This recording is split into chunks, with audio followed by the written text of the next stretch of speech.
देख रहे हैं अवाम के उठाए गए सवालात, हालत आसरा पर तबसरों, तज्जियों, खबरों पर मुहित प्रोग्राम न्यूज लाइन रिदा सैफी के साथ। अस्सलाम वालेकुम, मैं हूँ रिदा सैफी। नाजरीन, पाकिस्तान पीपल्स पार्टी के चेयरमैन बिलावल भुट्टो जरदारी सहाफ़ी के ऊपर बरस पड़े। कहते हैं कोई मुलाकात की तो आईन और जमहूरियत की बात की, इस्टेब्लिशमेंट से सौदेबाजी के इल्ज़ाम पर गुस्से में आ गए। आपके पास क्या सबूत है कि मैंने इस्टेब्लिशमेंट से सौदेबाजी की थी? बगैर सबूत के इल्ज़ाम ना लगाया जाए। पीपल्स पार्टी के चेयरमैन ने सहाफ़ी के सवाल पर इज़हार बरहमी का इजहार करते हुए नाराज़गी का इजहार किया। दूसरी जानिब हुकूमत साजी के लिए जोड़ तोड़ का मामला, MQM के नून लीग से मुतालबात सामने आ गए। कहते हैं कि नून लीग से कहते हैं कि सिंध की गवर्नरशिप और वजारतों से मुतालिक जो है वो हमारे सीरियस लेवल के मुतालबात हैं, गवर्नरशिप नहीं छोड़ेंगे, वफाक में वजारतें देने का कोई शौक नहीं है। दूसरी जानिब जी बिलावल साहब ये भी कहते हैं कि हुकूमत साजी के मामले पे कि हम अपने मौक़िफ़ पर डटे हैं और नून लीग को अपनी शराइत पर वोट देंगे। किसी और ने अपना मौक़िफ़ तब्दील करना है तो पेशरफ्त हो सकती है। अगर कोई अपना मौक़िफ़ तब्दील करने को तैयार नहीं तो बहुत ख़तरनाक तातुल नज़र आ रहा है। दूसरी जानिब इस्लामाबाद हाई कोर्ट ने DC इस्लामाबाद को गिरफ्तार करके कल पेश करने का हुक्म दिया और ये शहरियार आफरीदी केस में डिप्टी कमिश्नर इरफान नवाज मेमन का नाम ECL पर डालने का हुक्म दिया गया था। साथ ही जी सेनेट में धुआंधार तकरीरें हुई हैं। ऐसे में सेनेटर ताहिर बजंजो और मुश्ताक अहमद ने चीफ इलेक्शन कमिश्नर पर मुकदमा चलाने का मुतालबा कर दिया है आज। और जी जहां ये मामला है वहीं पर पाकिस्तान में आज एक मरतबा फिर सोशल मीडिया की अहम तरीन वेबसाइट ट्विटर एक्स जो है वो बंद पड़ा हुआ है। अब से 3 से 4 रोज हो चुके हैं। पाकिस्तान में मुसलसल इसकी बंदिश एक सवाल उठा रही है। आज निगरान वजीर इत्तलात से BBC के रिपोर्टर ने भी इलेक्शंस के हवाले से कुछ सवाल करने की कोशिश की तो उन्होंने भी इजहार बरहमी का इजहार किया। साथ ही BBC को जो है वो मुतनाज़े चैनल करार देते हुए सहाफ़ी से बात ना करने की जो है वो ख्वाहिश जाहिर की और उसको मना कर दिया कि मैंने आपसे बात नहीं करनी। तो इस वक्त पाकिस्तान के जो हालात हैं और 17 फरवरी से बंद सोशल मीडिया प्लेटफॉर्म एक्स की सर्विसेज जो हैं वो ताहाल बहाल नहीं हो सकी हैं, जहाँ एक तरफ मैंने अभी आपको बताया, और 3 से 4 रोज़ हो चुके हैं। ऐसी सूरत हाल में पूरी दुनिया पाकिस्तान की तरफ देख रही है कि पाकिस्तान के अंदरूनी मामलात में कहाँ तक पेचीदगियाँ जा रही हैं। इलेक्शन के बाद से ये सब कुछ बना है। इलेक्शन डे से जब पाकिस्तान में पाकिस्तान की एक तरीके से वो जमात जो कि समझती है कि उसके साथ ज्यादती हुई और उसको उसका निशान छीन लिया गया इलेक्शन में भी, उसके बावजूद उन्होंने अपने बैक्ड अप आज़ाद उम्मीदवार खड़े किए इलेक्शंस में और उसके बाद जो नताइज का सिलसिला आना शुरू हुआ उसके बाद से ये हालात बने हुए हैं। मजमूई तौर पर ये सारी सूरत हाल है जिस पर जी बात करेंगे। आज पैनल में मेरे साथ मौजूद है ताहिरा औरंगजेब साहिबा होंगी, सीनियर मरकजी रहनुमा मुस्लिम लीग नून से, सेनेटर सहर कामरान साहिबा होंगी पाकिस्तान पीपल्स पार्टी से, आप भी मरकजी रहनुमा हैं, और साथ ही मेरे साथ फिरदौस शमीम नकवी साहब होंगे, सीनियर मरकजी रहनुमा है पाकिस्तान तहरीक इंसाफ से। तीनों मौजूद मेहमानों का शुक्रिया अदा करूंगी कि आपने अपना कीमती वक्त दिया। सबसे पहले फिरदौस शमीम नकवी साहब आपकी तरफ जाऊंगी। फिरदौस भाई आपको आवाज़ आ रही है मेरी? जी आ रही है जी फिरदौस भाई, सवाल ये है मेरा कि हम एक तरफ देख रहे हैं कि PMLN और पाकिस्तान पीपल्स पार्टी और MQM ने जो दावा किया था हुकूमत बनाने का एक साथ, उसमें पेशरफ्त नज़र नहीं आ रही। आज पाकिस्तान पीपल्स पार्टी के चेयरमैन बिलावल भुट्टो जरदारी साहब ने कोर्ट्स के बाहर इस्लामाबाद में बहुत ही क्लियर मौक़िफ़ दिया है और उसके बाद एक सवाल उठ जाता है कि अगर ऐसा ही रहा तो फिर हुकूमत की फॉर्मेशन कैसे होगी। और जो PTI कह रही थी हुकूमत की फॉर्मेशन करना, क्योंकि अभी कोर्ट्स में केसेस चलेंगे तो उसमें कितना टाइम लग सकता है, तो ये फॉर्मेशन में जो तत्तुल की बात आ गई है पीपल्स पार्टी की तरफ से, ये कितनी संगीन हो सकती है पाकिस्तान के अंदर? शुक्रिया। मैं समझता हूँ कि एक तो एको आ रहा है, उसको जरा एडजस्ट करवा दीजिए। जी जी मैं करवा रही हूँ जी। देखिए, जो बुनियादी चीज है इस वक्त के इलेक्शन की शफाफियत पे सवाल आ रहा है, जिसकी जिम्मेदारी इलेक्शन कमीशन ऑफ पाकिस्तान की है। शफाफियत पे बात क्यों आ रही है कि फॉर्म 45 और फॉर्म 47 मैच नहीं कर रहे। जब वो दोनों चीजें मैच नहीं कर रही तो कैंडिडेट्स को शिकायत हो रही है। एक तरफ कैंडिडेट्स के पास फॉर्म 45 अपने मौजूद है और दूसरी तरफ इलेक्शन कमीशन ने जो भी है 47 जो बनाया है उसके लिए उनके पास फॉर्म 45 है। अब इन दोनों में से किसका फॉर्म 45 सही है उसका फैसला करना है। सोल्यूशन आसान है, इंटरनेशनल ऑडिट फर्म्स को हायर किया जाए, उनसे कहें कि जी आप रिजल्ट टेबुलेट कर दीजिए, बुलाइए सारे कैंडिडेट्स को, उनके फॉर्म 45 मंगवाइए, जो फॉर्म 45 सबसे ज्यादा हो कॉमन, उस फॉर्म 45 को उस पोलिंग स्टेशन का मान के रिजल्ट टेबुलेट कर लें। कम से कम मुल्क आगे तो बढ़े, जो चीज है उसको रेजोल्यूशन की तरफ लेके जाया जाए। हम अगर पीटीआई समझती है कि हम 180 के करीब हैं और जो कुछ इंटरनेशनल जर्नलिस्ट, ऑब्जर्वर्स, मीडिया, जो रिजल्ट जब तक आ रहे थे वो नताइज अगर आप देखती हैं तो उसके लिहाज से सब सही है। और हमने तो प्रेस कॉन्फ्रेंस, मीडिया कॉन्फ्रेंस में सबके सामने वो रख दी है चीजें। हम नहीं कहते कि हम दुरुस्त होंगे, लेकिन हमने तरीकाकार तो वाजे कर रहे हैं कि इलेक्शन कमीशन ऑफ पाकिस्तान को अगर अपनी रेपुटेशन, अपनी साख का जरा सा भी ख्याल रह गया है, इस वक्त जो पाकिस्तान में जिस तरीके से ये इलेक्शन हुए हैं और जो सलूक रवाया है हमारे साथ बहैसियत एक जमात के, तो इसके अंदर तो कोई शक व शुबा नहीं है। अब मैं उसको बार बार दोहराऊं, आपके चैनल्स पे भी आ चुका है, आपके प्रोग्रामों भी कह चुका हूं, सिंबल दिया, ये किया, कैंडिडेट्स को हर किस्म की दुश्वारी दी, एक कॉन्स्टिट्यूंसी में एक जैसा सिंबल नहीं आने दिया, रिजल्ट भी जब आया है तो उसके साथ भी जो कुछ किया आरओज ने उठा के बाहर फेंक दिया लोगों को। ये किधर इलेक्शन के रूल्स की खिलाफ वर्जी हुई? जो वादे इलेक्शन कमीशन ऑफ पाकिस्तान ने किए थे उनमें से वो कोई भी पूरा नहीं करके दिखा सकी, शफाफियत कहीं रही नहीं है। तो सेनेट में भी सवाल उठेगा, अदालतों में भी उठेगा, कैंडिडेट्स भी उठाएंगे, और उसी की वजह से पाकिस्तान के हालात आज यही हैं कि जो सियासतदान फत करते हैं, ट्रांसपेरेंसी इन इलेक्शन लाते नहीं है, और अभी तक हम उसी तरह बंद गलियों में घूम रहे हैं। ठीक है, मैं आपकी तरफ आती हूँ सेंटर सहर कामरान साहिबा। सेंटर साहिबा, आपको आवाज़ आ रही है? जी, मुझे आपकी आवाज़ आ रही है। अच्छा, ये आज चेयरमैन साहब ने बड़ा दो टोक मौक़िफ़ दे दिया है और तातुल की बात शुरू हो गई है। तो जो ये हुकूमत साहब, फिर ना सिर्फ आपकी वफाकी हुकूमत के हवाले से अभी तो एमकेएम का भी मौक़िफ़ आ गया है। तो पहले पीपल्स पार्टी की बात कर लेते हैं कि पीपल्स पार्टी कह रही है कि हम अपनी जो शराइत है उसी पर वोट देंगे, उससे हम एक कदम पीछे नहीं हटेंगे। यानी कि जो ये खबरें चल रही थी कुछ देर पहले तक, शाम तक ये खबरें थी कि जी कुछ वजारतों पे पीपल्स पार्टी मान रही है और पहले फेज़ में कुछ वजारतें लेगी, 3 से 4 शायद।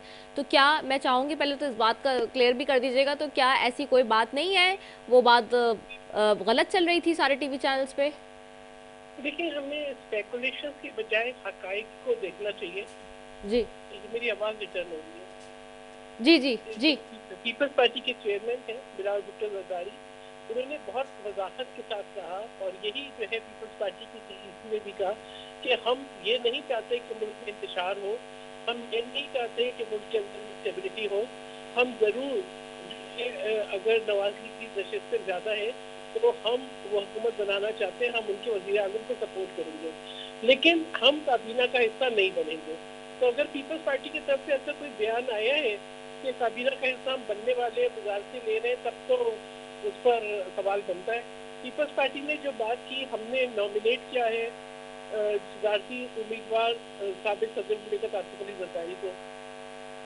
हमने बात की है कि जो है हम जो भी आईनी पौधे हैं उसके लिए हम कम्पीट करेंगे।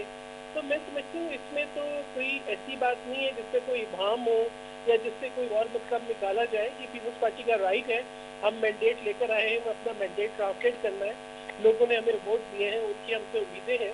हम सिंध में जहाँ हमारे पास अक्सरियती जो है हम जमात है वहाँ पे हम यकीनन हुकूमत बनाएंगे, बलूचिस्तान में अक्सरियती जमात है वहाँ भी हुकूमत बनाएंगे। तो ये तो पीपल्स पार्टी मैं समझती हूँ बिल्कुल एक जायज़ बात की है, जमहूरी बात की है कि हम जो है ज़रूर किसी जो है हुकूमत बनाने में जो है वो साथ देंगे, लेकिन हम कैबिनेट का हिस्सा नहीं बनेंगे, क्योंकि जब हम हिस्सा बनते हैं और हम अपने मैनिफेस्टो पे, अपने नज़रिए पे, अपनी सोच पे अमल दरामद नहीं कर सकते, तो फिर हम आवाम को मायूसी का शिकार कर देते हैं। अच्छा, सिंध में मैं समझती हूँ कि इसमें एब्सोल्यूट क्लैरिटी है। अच्छा, सिंध में गवर्नरशिप के ओहदे की बात एमकेएम पाकिस्तान कह रही है हम नहीं छोड़ेंगे। आज जो मुतालबात रखे उन्होंने मुस्लिम लीग नून के सामने कि अगर वफाक में फॉर्मेशन करनी है क्योंकि जाहिर सी बात है, आपको भी पता है नंबर गेम्स तो किसी के पास भी नहीं है आप में से, तो अगर नंबर गेम्स पूरे करने हैं तो एमकेएम भी अपनी शराइत के साथ सामने आ गई है साथ, क्योंकि एक जराए से ये चल रही थी इत्तलात की जी, सिंध में जो है वो गवर्नरशिप जो है वो डॉक्टर आसिम साहब का नाम हो रहा है पीपल्स पार्टी से, सीएम के लिए मुराद अली शाह साहब भी का नाम फाइनल हो रहा है। तो जब इस तरह की बातें चलना शुरू हुई, सीएम बलोचिस्तान का नाम सरफराज बुखरी साहब का शुरू हो गया, तो इस तरह की जब बातें शुरू हुई तो एमकेएम जो है वो भी अपने मुतालबात लेके मैदान में आ गई है। देखिए, एमकेएम से पीएमएलए इत्तेहाद कर रही है, वो उनको जो दे सकती है दे, जो गुजारते वो मांग रहे हैं। अब देखिए ना, पीपल्स पार्टी एक अक्सरियती जमात है और जरूरी तो नहीं कि पीपल्स पार्टी में हर दफा कॉम्प्रोमाइज करेगी। पीपल्स ये कहाँ ये कि उसमें लिखा है कि पीपल्स पार्टी को हक नहीं है। देखिए, हम कुछ नहीं कह रहे, जिस तरीके से कराची में इलेक्शन हुए हमें भी मालूम है, आपको भी मालूम है, और मैं तो मुस्तफा कमाल साहब को उनके 2020 के बयानात अगर याद कराऊं तो शायद या वो शर्मसार होंगे या कहेंगे मैं पहले झूठ बोल रहा था, ये बोलेंगे मैं आज झूठ बोल रहा हूँ। तो ठीक है, उन्होंने खालिद महमूद सिद्दीकी के बारे में जो कुछ भी कहा वो जो है रिकॉर्ड पर है, ठीक है, वीडियो रिकॉर्ड पे भी है, प्रिंटेड रिकॉर्ड पे भी है। तो बात ये है कि आज अगर वो कोई बयान दे रहे हैं, मैं कहूँगी देखिए बहुत हो चुका, अब इस किस्म के लहजे और इस किस्म की गुफ्तगू को बंद कर देना चाहिए। जरूरी नहीं है कि आप अगर पाकिस्तान जमीन पे सरबराह हो तो आप अपने बाकी साथियों को बिल्कुल एंडोर्स करें और पूरी तफसील बताएं कि वो कैसे रॉ के एजेंट है, उन्होंने क्या किया, उन्होंने कौन सी कहाँ पे भत्ता लिया, कहाँ पे क्या चीज़ की, और आप अगर उसमें शामिल हो जाए तो आप बाकियों के पीछे बढ़ जाए। तो ये मैं समझती हूँ कि पुरानी रविश में आगे निकलना है और पीपल्स पार्टी एक मेच्योरिटी की बात कर रही है। अब अगर नून लीग ने हमेशा कोशिश ये की है कि वो सिंध में कोशिश करती है उनको इत्तेहादी बनाए जिससे जो है पीपल्स पार्टी की जो मुखालिफ जमातें हों या जिससे नफरत से तकसीम हो, तो पीपल्स पार्टी नफरत से तकसीम नहीं चाहती। हम ना लिसानी फसादात चाहते हैं, ना हम फिरका वाराना तकसीम चाहते हैं, ना हम जो है वो ये चाहते हैं कि मुल्क में किसी और किस्म की तकसीम हो। तो बेहतर ये कि हम एक बेहतर रास्ता इख्तियार करें और जो है मियाना रवि से आगे चलें, एक दूसरे को स्पेस दें और देखें जो है कि पाकिस्तान जो है उसमें इस्तेकाम है। पाकिस्तान ने पहले ही जो है ना वो जो एक सियासी गैर इस्तेकाम है और सियासी माशी जो है अदम इस्तेकाम है, पाकिस्तान ने ना बहुत सफ़र किया है। पीपल्स पार्टी ने तमाम तहफ़्फ़ुज़ात के बाद ये नहीं कह रही कि हम कहीं धरना देंगे, कहीं ये नहीं कह रही कि हम हुंडी में पैसा नहीं हुंडी से पैसा भेजो, कहीं ये नहीं कह रही कि किसी इदारे पे हमला करो। पीपल्स पार्टी ये रास्ता इख्तियार नहीं कर रही, हम वही रास्ता इख्तियार कर रहे हैं जो 2018 में तहफ़्फ़ुज़ात के बाद हमने कहा था पार्लियामेंट में बैठे, और आज भी हम ये कह रहे हैं इससे ज़्यादा क्या कर सकती है पीपल्स पार्टी। यानी अब ये कहेंगे कि पीपल्स पार्टी अपने वजूद को खत्म कर दे, अपने वोटर्स के मैंडेट को खत्म कर दे, ये तो नहीं हो सकता ना। पीपल्स पार्टी एक गर्व दिखा रही है, पीपल्स पार्टी कह रही है कि जी आप हुकूमत बनाएं, हम आपका साथ देंगे, जो अहम कौमी मामलात हैं उन पर साथ देंगे, कोई ऐसी चीज़ नहीं होगी जिससे मुल्क में अदम इस्तेकाम हो। बाकी आप अपनी पॉलिसियाँ बनाएं, अपनी पॉलिसियाँ चलाएं। अच्छा, मैं ज़रा फिरदौस शमी नकवी साहब आपकी तरफ वापस आऊँगी। फिरदौस, ये जो बात अभी हो रही है ख़ासतौर पे फॉर्मेशन की, जो बात मैंने आपसे सवाल पहले भी किया, आपने ज़ाहिर सी बात है उसका हल तो बताया कि जो रिगिंग और सारी चीज़ें, लेकिन जो फॉर्मेशन का मामला है इस पर पीटीआई कहाँ खड़ी हुई है और किस तरह से देख रही है कि ये जो सारी सिचुएशन है, अब इसमें अगर मुस्लिम लीग नून, पीपल्स पार्टी और एमकेएम फॉर्म करने में नाकाम रहती हैं तो पीटीआई के पास क्या लाएमल है फॉर्मेशन का हुकूमत की? आवाज अमल देंगे हमने कहा जब तक हमारे पास जब तक एब्सोल्यूट मेजॉरिटी नहीं होगी जी हम ऑपोजिशन में बैठने को तैयार हैं। हमारी मेजॉरिटी है, हम उस मेजॉरिटी को हासिल करने के लिए कानूनी रास्ता इख्तियार भी इंसाफ की उम्मीद रखते हैं। हमने शिरकत करनी है इस असेंबली में, हम असेंबली के बाहर नहीं जा रहे और हमने अपनी जंग जो है आईनी तौर पे लड़ते रहेंगे। हमने कोई गैर आईनी नहीं, इसलिए हमने दोबारा इस हुकूमत को या पीछे इस्टेब्लिशमेंट को 9 मई जैसे फॉल्स फ्लैग ऑपरेशन करने का मौका नहीं देना। हमने बहुत कुछ सीखा है माजी से और हमें अपनी गलतियों का एहसास भी है और हमें पता है कि हमें पाकिस्तान को किस मंजिल की तरफ लेके जाना है, पाकिस्तान को हकीकी आज़ादी दिलानी है। हमने किसी न किसी ताकत की गुलामी से नामंजूरी का ऐलान किया है। हम पाकिस्तान को खुद मुख्तार मुल्क देखना चाहते हैं। हम नहीं चाहते कि बूट पॉलिश करते रहें। जो जुल्फ़िकार अली भुट्टो ने एक वक्त कहा था यूनाइटेड नेशंस पे, उनकी जमात शायद उस पर यकीन रखती हो या नहीं रखती हो, हम ये समझते हैं कि आपकी जो है जिसे कहते हैं आपकी प्राइड, उसको सैल्वेज करना जरूरी है। मिलहसल कौम, हमें अपना ये दिखाना है कि हम पाकिस्तानी हैं, अमलन इस मुल्क को बड़ा अजीम मुल्क बनाने के लिए तैयार है। खुददारी जो है वो अल्लामा इकबाल के इस फलसफे की किताबों तक नहीं रहनी चाहिए, खुददारी अमल में आनी चाहिए। तो हम उस खुददारी का मुजाहिरा करेंगे, अपनी तरफ से कौम को एक तरीकाकार दे रहे हैं, और हम उम्मीद रखते हैं कौम ने हमें लब्बैक कहा। जब हमने कहा जुल्म का बदला वोट से, तो कौम ने हमें वोट दिया, बेतहाशा वोट दिया, और अब कौम हमसे ये उम्मीद रखती है कि हम इस मैंडेट जो कौम ने दिया था उसके लिए जद्दोजहद करेंगे। लेकिन हम वो जद्दोजहद इस तरह नहीं करेंगे जो कि ये हमें उकसा रहे हैं बार बार कि हम फिर मुजाहरा करें। अभी भी आपको याद है कि हमने प्रोटेस्ट कॉल दी, लेकिन उस दिन जो है वीडियोज आ गई और हमने देख भी ली खुद कि क्या करने जा रहे हैं। हमने फॉरेन प्रोटेस्ट कॉल ऑफ कर दी। हमने जीडीए को भी यही एडवाइस दी, तो उन्हीं ने कहा कि प्रोटेस्ट किसी शहर के अंदर नहीं की, उन्हीं ने मोटरवे पे जाके की, खुले मैदान में की, कि कोई आदमी ये नहीं कह सके कि जी कोई इरादा भी कुछ था इस किस्म का। तो हम समझते हैं जिसको भी पाकिस्तान में प्रोटेस्ट करना चाहिए वो इस वक्त इस्टेब्लिशमेंट के लेड आउट ट्रैप्स में नहीं जाना चाहिए, इसलिए कि बड़े वाजे है कि ये आज से वाजे नहीं है, ये जब से पीटीआई की हुकूमत गिराई गई थी, जिसमें बिल्कुल वजू करके बैठे हुए लोग थे। ये वजू करके बैठे हुए लोगों का कोई किरदार नहीं था, कोई सिंध हाउस नहीं हुआ, कोई मसला नहीं हुआ, कोई खरीदे फरोख्त नहीं हुई, कुछ नहीं हुआ। बड़े साफ शफाफ तरीके से जमहूरी अमल था। हमें हटा दिया गया। 90 दिन के बाद पंजाब में और केपी में इलेक्शन ही वो बिल्कुल आईनी थे। काउंसिल ऑफ कॉमन इंटरेस्ट जो कि केयरटेकर सेटअप के लिहाज से बन ही नहीं सकती थी, वो बिल्कुल सही थी। सेंसस अप्रूव हो गया। अगर नवंबर के डेट के बजाय उस सेंसस अप्रूव होने की वजह से इलेक्शन जो है वो फरवरी में हो गया, वो भी दुरुस्त था। अब इसी बगैर मैंडेट वाली, जाली मैंडेट वाली असेंबली से जो है वो रिजर्व सीट्स भी आ जाएंगी, वो भी ठीक होगा। उन्हीं जाली रिजर्व सीट्स की बुनियाद के ऊपर एक जाली सेनेट भी बन जाएगी 3 मार्च को, इसलिए सेनेट का सेशन करीब हो रहा है, वो भी सही होगा। और इस जाली सेनेट और जाली रिजर्व सीट्स और जाली और डिलेड अनकॉन्स्टिट्यूशनल इलेक्शंस के बाद सदर पाकिस्तान भी मुंतखब हो जाएंगे उस मैंडेट से, वो भी सही होगा। और इसके ऊपर चीफ जस्टिस साहब भी खामोश रहेंगे, इससे कि पाकिस्तान के आइन की जिम्मेदारी उनकी कोई है, और वो जो इस्टेब्लिशमेंट भी खामोश रहेगी और बाकी सियासतदान भी खामोश रहेंगे जो इस वक्त तक खामोश रहे हैं, हर आइन की पामाली पे खामोश रहे। तो मुल्क हमारा नहीं है, मुल्क सब अफराद का है, सेनेटर साहिबा का भी है और बाकी आपका भी है, और हम सबको इस मुल्क से मोहब्बत है, और हम सब इस बात पे यकीन रखते हैं कि पार्टियां बाद में हैं, मुल्क पहले है। हम सब मानते हैं कि हम एक सिक्योरिटी स्टेट है, यहाँ फौज की एक बड़ी अहमियत है, और हम ये भी मानते हैं कि अगर पाकिस्तान को तरक्की करना है तो तमाम इदारों को अपने आईनी हदूद में रह के काम करना है। लेकिन इनको आईनी हदूद में लाएगा कौन? ये काम किसका है? ये आपको ये ख्वाब दिखाया तो हमने, इंशाल्लाह हम पूरा भी करेंगे। ठीक है, पूरा करेंगे। सेनेटर कामरान साहब आपकी तरफ आऊंगी वापस।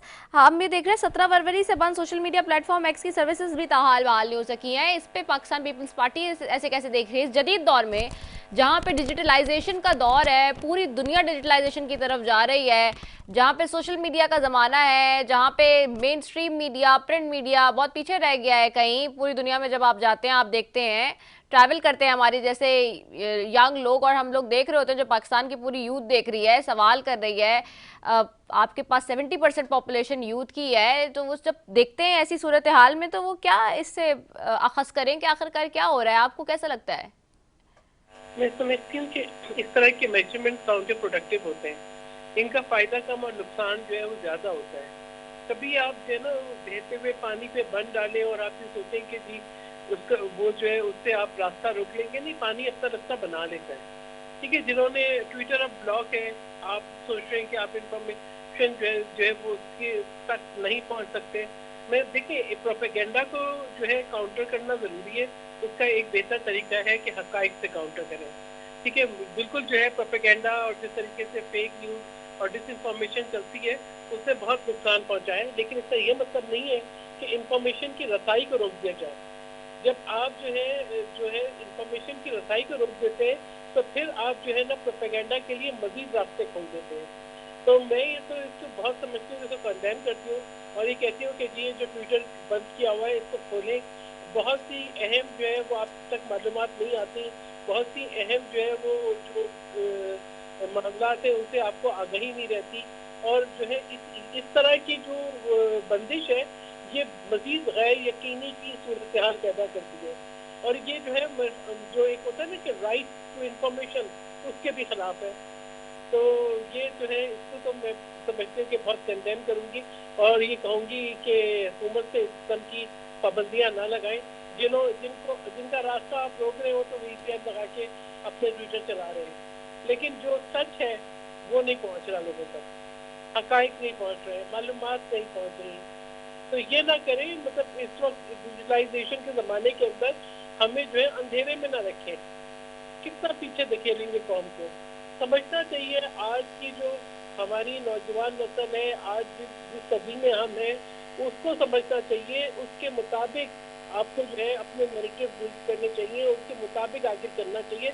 और सच्चाई जो है ना खुद सबसे बड़ा नैरेटिव है। अगर कोई भी फेक न्यूज़ है, डिसइंफॉर्मेशन है, प्रोपेगेंडा है, तो उसका मुकाबला सिर्फ सच्चाई के साथ किया जा सकता है। तो ये तो मैं इसके तो बिल्कुल जो है ना मैं समझती हूँ बहुत कंसर्न है। और उससे ज़्यादा जो है वो जो है मैं समझती हूँ बेचैनी भी बढ़ती है, बदएतमादी भी बढ़ती है, बेयकीनी भी बढ़ती है। और इस तरह की चीज़ें जो है ना मज़ीद जो है वो कियोस पैदा करती है। इस तरह की चीज़ें जो है ना मज़ीद जो है लोगों के अंदर जो है इख्तलाफ पैदा करती है। तो ये नहीं होना चाहिए। बाकी अब इलेक्शन हो गए हैं, तहफ़्फ़ुज़ात हैं हमें। आप बताएं 2013 में भी थे, 2018 में भी थे कि पार्टी सिस्टम बैठ गया था और अब भी है कि लेकिन क्या राह इख्तियार करें, पाकिस्तान को सामने रखें या जो है महज जो है ये सोचें कि अब हमने इंतशार का रास्ता इख्तियार करना है, आगे बढ़ना है। और आगे उसी वक्त बढ़ेंगे जब हम पार्लियामान को आगे बढ़ाएंगे। जितनी हमने देखा कि पिछले दौरे हुकूमत के अंदर 3-3.5 साल के अंदर जो तरीके इंसाफ का था, उस वक्त जिस किस्म की लेजिस्लेशन हुई, उस वक्त जिस तरह से आगे बढ़ाया गया, जिस तरीके से आइसोलेट किया गया पार्लियामान को, जिस तरह ऑर्डिनेंसेस से हुकूमत करी, उससे जो है जो हमारी एक डेमोक्रेटिक, एक पॉलिटिकल, एक पार्लियामेंट्री स्पेस थी उसको श्रिंक किया। फिर उसके असलात आगे बढ़े। अब मैं समझती हूँ कि हमें सीखना चाहिए। हम जिन हकूक़ की बात करते हैं उन हकूक़ का तहफ़्फ़ुज़ हम ही ने करना है और उसका उन हकूक़ का तहफ़्फ़ुज़ हम पार्लियामान में बैठ के ही कर सकते हैं। तो पार्लियामान की नफ़ी ना करें। ये किसी आइन में नहीं लिखा कि अगर कोई शख्स वज़ीर आज़म नहीं है तो पार्लियामान की नफ़ी कर दें। बात यह है कि अगर आपके खिलाफ कोई आइनी जो है वो तहरीक आती है तो उसका मुकाबला आइनी तरीके से करें। ये ना करें कि जी अगर आप वज़ीर आज़म नहीं रहे तो आप लीडर ऑफ अपोजिशन भी ना रहे। आप लीडर ऑफ अपोजिशन नहीं बनना चाहते तो आप तमाम लोगों को जो है इस्तीफे दिला दें, 2 चलती हुई असम्बलियों से इस्तीफे दिला दें। इसका मकसद तो मुल्क के अंदर क्योस पैदा करना ही था ना, सियासी अदम इस्तेकाम पैदा करना था, पार्लियामान की नफ़ी करना था। उसके नतीजे से हम भुगत रहे हैं। अगर पार्लियामान को चलने दिया जाता, क्या पीपल्स पार्टी के दौरे हुकूमत में एक वज़ीर आज़म को 30 सेकंड की सजा देके नाअहल नहीं किया गया था? हमने बड़ी एक सब्र बर्दाश्त इस्तेकामत के साथ दूसरा वज़ीर आज़म मुंतखब किया। पार्लियामेंट को जो है ना डिरेल नहीं होने दिया, जमहूरियत को डिरेल नहीं होने दिया, अंडरमाइन नहीं होने दिया। फिर मियां मोहम्मद नवाज शरीफ साहब, उनकी भी जो है वो भी नाअहल हुए, उनको भी जो है वो वजह से सुरमा का ओहदा छोड़ना पड़ा, दूसरा वज़ीर आज़म मुंतखब हो गया। ये ऐसी क्या बात थी कि अगर जो है अगर आपको की नशिस्तें कम आए और आपको जो है कोई इस बात का ख्याल हो कि जी डाल दिया तो आप 35 से बोले, बातें बोले कि वो सियासी बयान था। फिर आप बोले कि जी धरना कर दो और जो है वो पूरा एक क्यास पैदा कर दो मुल्क के अंदर। फिर उसके बाद अगर आपकी हुकूमत चली गई तो आप आईनी तौर पे और आप जो है वो पार्लियामान में रह के जो है मुकाबला करें ना। आपने इस्लामाबाद की ग्रीन बेल्ट गिरा दी, 9 मई जैसा वाकया हो गया। आज कितने लोग सफर कर रहे हैं, बहुत अफसोस होता है। हम नहीं चाहते कि किसी किस्म का भी किसी के भी हकूक के ऊपर जो है ना कोई दर्द पड़े। सबको आज़ादी होनी चाहिए, सबके पास जो है ना बराबर के हकूक होने चाहिए। मगर हमें अपने रवैये की भी बेहतरी लानी है ना कि क्या पीपल्स पार्टी को नहीं पता कि किस तरीके से जो है वो 17 सीटें दी गई? क्या पीपल्स पार्टी को नहीं पता कि हमारी पंजाब की सीटों में क्या हुआ? फिर पीपल्स पार्टी पता है क्या क्या करें? हम भी जाइए ग्रीन जलाए, हम भी जाए जो है वो फसादात करें? नहीं, हम तो पाकिस्तान कब्जे का नारा लगाया है, हमने कौमी यकजहती की बात की है, हमने मुल्क को आगे लेके चलने की बात की, क्योंकि इसके लिए बहुत कुर्बानियाँ दी है। शहीद जुल्फ़िकार अली भुट्टो ने अपनी जान का नजराना दिया है, शहीद मोहतरमा बेनज़ीर भुट्टो साहिबा ने अपनी जान का नजराना दिया है। बड़ी मुश्किलों से साबिक़ सदर मुमताज़ आसिफ अली ज़रदारी ने आइन को बहाल किया, 5 साल की मुद्दत पहली दफ़ा मुकम्मल की करती है। आगे चले, आगे चलना चाहिए था, हमें वापसी का सफर इख्तियार नहीं करना चाहिए, आगे बढ़ना चाहिए। आप बिल्कुल ये एक अच्छी बात है, मैं समझती खुशाइन बात है कि आपको जहाँ समझते हैं कि आपका हक मारा गया है, आप आईनी रास्ता और कानूनी रास्ता इख्तियार करें, ज़रूर करें, इससे कि वो आपका हक है, उसी तो मुल्क में इस्तेकाम आएगा। हमें आगे बढ़ना है अपने मुल्क के लिए, अपनी आइंदा नस्लों के लिए, इस्तेकाम के लिए। वरना आज जो चैलेंजेस पाकिस्तान को दरपेश है, चाहे हम उनको माशी के चैलेंजेस कहें, चाहे हम सिक्योरिटी सिचुएशन कहें, हम उन सबको लेके वो अलग अलग बैठ के हल नहीं हो सकते, वो सबको साथ बैठना पड़ेगा। आप भले जो है वो किसी भी जमात से ताल्लुक हो, लेकिन जब आप पार्लियामान में जाते हैं तो आप एक जिम्मेदारी लेके जाते हैं, एक मैंडेट लेके जाते हैं, उस मैंडेट का एहतराम करना होता है, अपने फ़राइज़ को पूरा करना होता है। वोट लेते हैं ना, एक हलफ लेते हैं ना, उस हलफ की पासदारी करनी होती है। तो मैं ये समझती हूँ कि बहुत हो चुका, अब आज आए पाकिस्तान के लिए, हम सब मिलके पाकिस्तान कब्जे का नारा लगाएं, हम सब मिलके कौमी यकजहती दिखाएं, हम सब मिलके आगे बढ़ें और अपने अपने मैंडेट के हिसाब से अपना अपना किरदार अदा करें। कोई फिर अगर हम नहीं करते, फिर हम दूसरी तरफ देखते हैं, फिर हम कहते हैं कि कोई और आएगा, फिर कहते हैं कोई और आ गया। यानी आप जो है ना, कोई और आ गया वाली बात अब तो तब होगी जब आप कोई और के लिए रास्ते छोड़ेंगे, जब अपने फराइज अंजाम नहीं देंगे। ठीक है, ठीक हो गया। मैंने एक शॉर्ट कमर्शियल ब्रेक पे भी जाना है, इसके बाद मैं जवाब लूंगी, फिरदौस भाई की तरफ भी जाऊंगी। तो एक ब्रेक पे जा रही हूँ जी, ब्रेक के बाद वापस आ रही हूँ, आपने कहीं नहीं जाना, स्टे ट्यून्ड।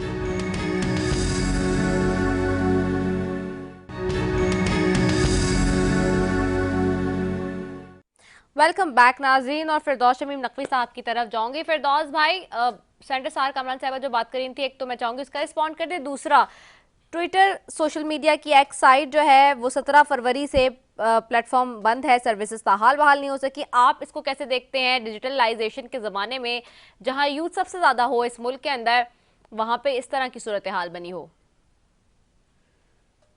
देखिए, जो कुछ सेनेटर साहिबा ने इसके बारे में कहा है, मैं उससे बिल्कुल एग्री करता हूँ। ये नेगेटिव है, इकदाम हैं ये। आजकल जितनी हमने देखा है कि जब भी सेंसरशिप होती है तो र्यूमर्स फैलने शुरू हो जाते थे। आपका सीना गजट कराची की जबान में चलना शुरू हो जाता था। अब वो चल गई वाली खबर में वो चली तो खोटी चवन्नी थी, लेकिन जब तक पहुंची गोलीमार से न्यू कराची तक, उस वक्त तक गोली चल गई थी और 20 आदमी मर चुके थे। तो इसलिए ऐसे अबलाग आमा के ऊपर कोई कंट्रोल नहीं करना चाहिए। हाँ, उसके अंदर स्टैंडर्ड्स होने चाहिए, मॉरलिटी के, डिसेंसी के, अल्फाज के इस्तेमाल के, लेकिन ये कतगत नहीं होनी चाहिए कि वो पूरा मीडियम ही आपने उड़ा के रख दिया। कल अब आप फेसबुक को करने लगेंगे, फिर आप जो है वो टिकटॉक को करने लगेंगे। आप कहाँ जाएंगे? आप अपना क्यों दुनिया में इस दौर में ये काम कोई मुल्क नहीं कर रहा। Even the worst and most dictatorial regimes have not done that.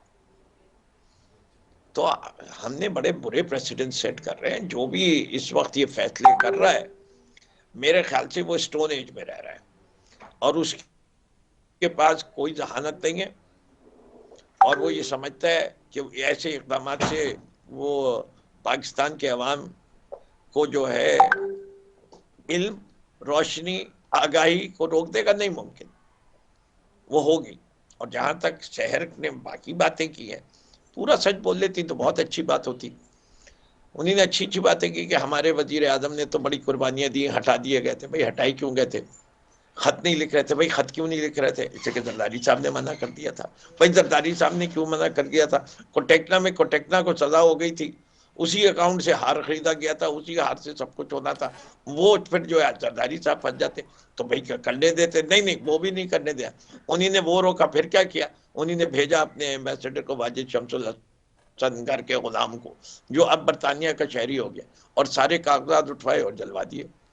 इसी तरह फ्रांस में सजा हो गई सबमरीन्स की, पाकिस्तान में किसी को सजा नहीं हुई। ऐसे कितने वाकयात लेके आऊं, क्या क्या बैरियर टाउन का जिक्र करूं, बहुत सारी चीजों का है कि जिस शफाफियत का जिक्र किया जा रहा है और मुल्क के मफाद का जिक्र किया जा रहा है, कहां से शुरू करूं। जुल्फिकार अली भुट्टो ने मना कर दिया था मशरकी पाकिस्तान जाने से, उसके बाद ही 2 लाख हुआ। अगर इतने वादे तौर के ऊपर आज जो है हम इतराफ करना चाहते हैं तो माने ये कि पाकिस्तान की माशी बदहाली शुरू हुई नेशनलाइजेशन की वजह से, कि it was a very failed nationalisation policy, because हमने इंफ्रास्ट्रक्चर नहीं बनाया था। हमने तालीम का बेड़ा गर्क कर दिया, नेशनलाइजेशन ऑफ स्कूल, हमने इंश्योरेंस का बेड़ा गर्क किया, हमने बैंकिंग का, और फिर जुल्फिकार अली की भुट्टो की बेटी ने आके उसको खुद रिवर्स किया। But let's acknowledge the facts कि पाकिस्तान की तारीख का सही रुख तो दिखाएं कि अयूब खान का क्या किरदार रहा है, कब से वो हावी हुए हुए थे इस मुल्क की सियासत पे, और कायदे आजम ने उनके बारे में क्या कहा था, लियाकत अली खान के कातिल कौन थे। ये तारीखी हकीकतें सब काजी फायद ईसा साहब को लेके आनी चाहिए कि बेनजीर के कातिल क्यों नहीं पकड़ सके जरदारी साहब इतने अरसे हुकूमत में रहने के बावजूद, कि सिंध के अंदर जो है वो मुर्तजा जतोई प्राइम मिनिस्टर का भाई जुल्फिकार अली भुट्टो का बेटा क्लिफ्टन के चौराहे पे मारा गया, मारा भी गया पुलिस की गोलियों से, लेकिन किसी को सच बोलने की हिम्मत नहीं है कि उसके मुजरिम कौन है। वही आदमी जो उस वक्त कमांड कर रहा था फोर्स को, जब दोबारा पीपल्स पार्टी की हुकूमत आई उसको एज आईजी रिस्टोर किया गया, बैक पे दी गई। इस वक्त भी जो कुछ हुआ, ठीक है, वो कराची के, मैं कितने वाकयात सुनाऊं आपको। जी बिल्कुल, और पंजाब के सुनाऊं, नवाज शरीफ के कारनामे में तो वो भी सुना सकता हूं जी बिल्कुल, लेकिन क्योंकि उनका कोई फायदा नहीं है तो कोई फायदा नहीं है। सही। मैं जरा मुजाहिद बरेलवी साहब ने भी हमें ज्वाइन किया है, मुजाहिद साहब की तरफ जाऊंगी। सीनियर सहाफ़ी, तज्जाकार और प्रोग्राम एंकर, आपको खुशामदीद कहूंगी। मुजाहिद साहब बहुत शुक्रिया। मुजाहिद साहब आपको आवाज़ आ रही है मेरी? जी जी सर बिल्कुल। मुजाहिद साहब, बहुत ही सिचुएशन इस वक्त गंभीर नज़र आ रही है पाकिस्तान में वफाकी हुकूमत की फॉर्मेशन को लेकर। कोई भी सियासी जमात जो है वो इस वक्त पोजीशन में नहीं है, सीट सुत्ती मिली नहीं, मैंडेट नहीं है। जिसका मैंडेट है वो कह रहा है कि रिगिंग हुई है हमारी, और आज तो बिलावल साहब ने भी कह दिया है कि अगर अपना मौक़िफ़ तब्दील करने के लिए तैयार नहीं है, किसी और ने अपना मौक़िफ़ तब्दील करना है तो पेशरफ हो सकती है। ख़तरनाक तातुल नज़र आ रहा है, क्या कहेंगे? कम से कम आप भी कराची में रहती हैं, आपको भी पता है कि 2018 में पीटीआई को 12 सीटें बैसाखियां कैसे दी गई, कैसे ये लोग इलेक्शन जीते, फिर उनकी हुकूमत बनाने क्या दी। आप बता दें 17 क्या कराची में एमकेएम के एमएनए आ सकते थे। अब ऐसी बातें तो ना करें ना। बंसोट का रिजल्ट जो है वो इलेक्शन कमीशन, इसका जिम्मेदार इलेक्शन कमीशन को तब तक मुस्तफी हो जाना चाहिए कि आज 5वां दिन है, 8 काउंट कितने दिन हो गए। ये जो अभी हमारे तारीख को अधूरा मत छोड़िए। इलेक्शन कमीशन ने कहा था कि वो देंगे, और सबसे बड़े कंट्रोवर्शियल खुद चीफ जस्टिस हो गए जिस पार्टी से उन्होंने बल्ला ही ले लिया। क्या 173 पार्टियों, इंटर पार्टी इलेक्शन तो छोड़े, उन पार्टियों का वजूद नहीं, उन तक को निशान दे दिया। और किसी बात में क्या किया, देखिए मैं तो अगर ना भुट्टो साहब को याद करूंगा ना जो उनको, हम तो हाल के सियासतदानों के बारे में गुफ्तगू करेंगे। किस तरह मियां साहब को लाया गया एयरपोर्ट पर, किस तरह वहां पर कोर्ट लगी, उन्हें रिलीफ दिया गया, किस तरह एक एक करके उनको तमाम रिलीफ मिला, और कहां तक आखिरी, और किस तरीके से लाहौर में इलेक्शन जिताया गया, किस तरह ख्वाजा आसिफ को जिताया गया, और भी किया गया। मैं कोई इमरान खान साहब की जो है उनकी वो एक स्टेबल आदमी नहीं थे एज ए पॉलिटिशियन, ना है, लेकिन उनकी पॉपुलरिटी आप नहीं छीन सकते। लोगों का अपना स्टाइल होता है हीरो बनाने का, जैसे हिटलर भी एक जमाने में हीरो था। कहने का शॉर्ट ये है कि ये हमने अगर तमाम तर बावजूद कि आपने एक पार्टी से निशान ले लिया, उसको जेलों में डाल दिया, उसको रुपोश हो गए। अब देखिए कैसे किस तरह रहा किया जा रहा है, ये कौन कर रहा है। आपने वो जो कमिश्नर ने बयान दिया, मैं उस तरफ भी नहीं आऊंगा, बेचारा है कहाँ, हमें पता ही नहीं कहाँ है वो, जिसने ये कहा था कि जी मैं मुझे फांसी चढ़ा दो। क्यों नहीं बुलाया चीफ जस्टिस ने, जो हर मामले पे तलब कर लेते हैं, इतवार को भी कोर्टें लगते हैं, लाइव भी प्रोग्राम करते हैं, आज क्यों नहीं कहते हैं कोई सबूत नहीं है। इससे बढ़कर क्या सबूत है कि कमिश्नर जो है उसका डॉक्टर को बुलाते, उसका ज़हनी तवाज़ुन के बारे में पूछ लेते। उसका एक बड़ा अच्छा ट्रैक रिकॉर्ड है। वो आदमी कह रहा है मैं फांसी चढ़ जाऊंगा, उसके बच्चे होंगे, उसकी बीवी होगी, फैमिली होगी, नौकरी है, आगे क्या क्या उसके साथ होगा। तो कहने का मकसद ये कि आप सच कहें तो कंप्लीट कहें। ये जो अगर आज 15 सीटों या 20 सीटें जो मिल रही थी पीटीआई को, और अगर बल्ले, और मैं कह रहा हूँ बल्ले के साथ होता तो शायद कम मिलती। फिर लोग पूछते अली जैदी से और इमरान इस्माइल से और इस तरह के असद उमर से कि भाई आपने करा क्या। ये जो आजाद उम्मीदवार आ गए या नॉन किस्म के लोग, हमें पता ही नहीं था कि कौन थे, किसके खिलाफ थे जो हुए। इन शॉर्ट में ये कह रहा हूँ कि इस बार फिर सो कॉल्ड इस्टेब्लिशमेंट ने मदाखलत करके नताइज तब्दील किए। बलूचिस्तान में किस तरह, क्या हमें नहीं पता कि कहाँ नताइज तैयार हो रहे हैं, कैसे तब्दील किए जा रहे हैं? क्या हमें नहीं पता कि पिंडी का तो आपने सुन लिया, लेकिन बलूचिस्तान में और कराची में पर्टिकुलरली जो इलेक्शन के साथ हशर किया गया, क्योंकि ये बेचारा पुअर यतीम शहर जो एमकेएम जिसके कायद के कहने पर एक फोन कॉल पर शहर बंद और खुलता था, वो वहां बैठा था, वो पार्टी को बिखारा गया, जब्जा किया गया। क्या 17 सीटें सही दी गई? क्या बलूचिस्तान में जो सीटें बंडर बाट हो रही है दुरुस्त है? यही बेसाखियां जो बलूचिस्तान और कराची की होती हैं, हुकूमतें बनाने और तोड़ने में किरदार अदा करती हैं। और ये कौन करता है? मैं तो अगर आपका चैनल याद दे तो मैं और आगे बढ़ के बता दूंगा कौन करता है, और आपको पता है। और ये जो आपके इतना काफी है मुजाहिद साहब, आज के लिए इतना काफी है जी। ठीक है सेनेटर सर, कामरान साहब बस आपकी तरफ आऊंगी, ये जानना चाहती हूँ ये तातुल कितना लंबा हो सकता है और मजीद, बस जो चेयरमैन साहब ने कहा है आज। देखिए बिल्कुल नहीं हो सकता। एक आईनी मुद्दत के अंदर जो है जाहिर बात है असेंबलियों का इजलास होना है, 29 तारीख तक इजलास होना है और मेंबरान ने हल्फ लेना है, और इस पर जाहिर बात है कि बैठ के आगे बढ़ना पड़ेगा, क्योंकि किसी के पास क्लियर मैंडेट नहीं है। तो मैं ये समझती हूँ कि एक सोच समझदारी के साथ आगे बढ़ना है। कभी तो मुल्क का भी सोचना होगा ना, तभी तो ये कब तक इंतशार की सियासत चलती रहेगी, कब तक जो है वो प्रोपेगेंडा और नफरत। ठीक है, मुल्क के वसीतर मफाद में बैठना पड़ेगा सबको, और ऑफ कोर्स बैठना पड़ेगा, क्योंकि जब तक सियासतदान एक साथ एक पेज पे नहीं होंगे, सियासी जमातें एक पेज पे नहीं होंगी। लेकिन सवाल ये है कि एक पेज पे कैसे होंगी, इसलिए क्योंकि पाकिस्तान तहरीक इंसाफ ने शुरू से आखिर तक यही मौक़िफ़ रखा है कि ये सब लोग चोर लुटेरे हैं, करप्ट हैं, तो इनके साथ कैसे बैठा जाएगा। और शायद इसी नैरेटिव के साथ पूरी पाकिस्तानी कौम ने उनको मैंडेट दिया है जो वो समझते हैं। इसी के साथ जो अपनी मेज़बान रज़ा सैफ़ी को दीजिए इजाज़त। पाकिस्तान जिंदाबाद।